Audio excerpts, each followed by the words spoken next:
जमाना कितना बदल गया है कि आजकल व्रत में भी कितने सारे ऑप्शंस होते हैं। ना जाने कितने कितने तरीके की लोग खाते हैं। चावल भी खाते हैं, कद्दू भी खाते हैं, कढ़ी पकौड़ा बड़े, न जाने क्या क्या। पर मेरा मानना है कि व्रत जितना सादगी से रखा जाए उतना ही अच्छा है।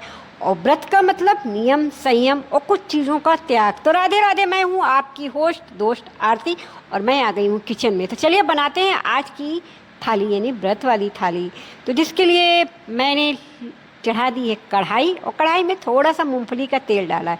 तो ये मैंने ली थी एक लौकी, जी हाँ लौकी। तो आज मैंने सोचा क्यों ना मैं मीठा कुछ बना के रख लूँ, क्योंकि मुझे मीठे की क्रेविंग भी होती है, और माता रानी को भी सच कहूँ तो मुझे भोग लगाना था।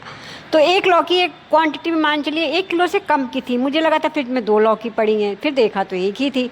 अब मन में आया तो हमने कहा जितना ही बनेगा उतना ही बनाऊंगी। तो मैं आज बना रही हूँ समर स्पेशल लौकी का हलवा, जिसे मैंने घर के ही सामान से बनाया है। न मावा है न कुछ है। तो लौकी मैंने कस के धुल के कस ली थी, फिर थोड़ा सा मूंगफली का तेल डाला, उसमें लौकी डाल दी है। उसके बाद एक ढक लगा देना। फिर मेरे पास जो मैं मलाई थी, घी निकालती हूँ, वो 1 कटोरी के लगभग मैंने मलाई ऐड कर दी है। कुछ देर उसके साथ उसे पकने के लिए छोड़ दिया धीमी आंच पर। फिर आधी कटोरी के लगभग शक्कर, उसमें कुछ कसी गरी ली, और थोड़े से ड्राई फ्रूट्स मैंने मिक्सर ग्राइंड में अच्छे से चला लिए हैं।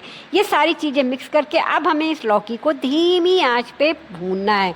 शक्कर पड़ी है तो आंच तेज नहीं करनी है, हमें इसे धीमी आंच पर पकाना है। फिर थोड़ा सा मैंने हरा रंग डाला है, और ये देखिए शिद्दत के साथ मैंने इसे भूना है। और अब ये मेरा लौकी का हलवा बनके तैयार हो गया। हमारी मम्मी के समय कहाँ इतने ऑप्शंस होते थे। वो तो लौकी पापा हमारे लाते थे, और जब उन्हें कुछ पानी पीने का मन होता था तो वो सीरे में ही लौकी पका लेती थी।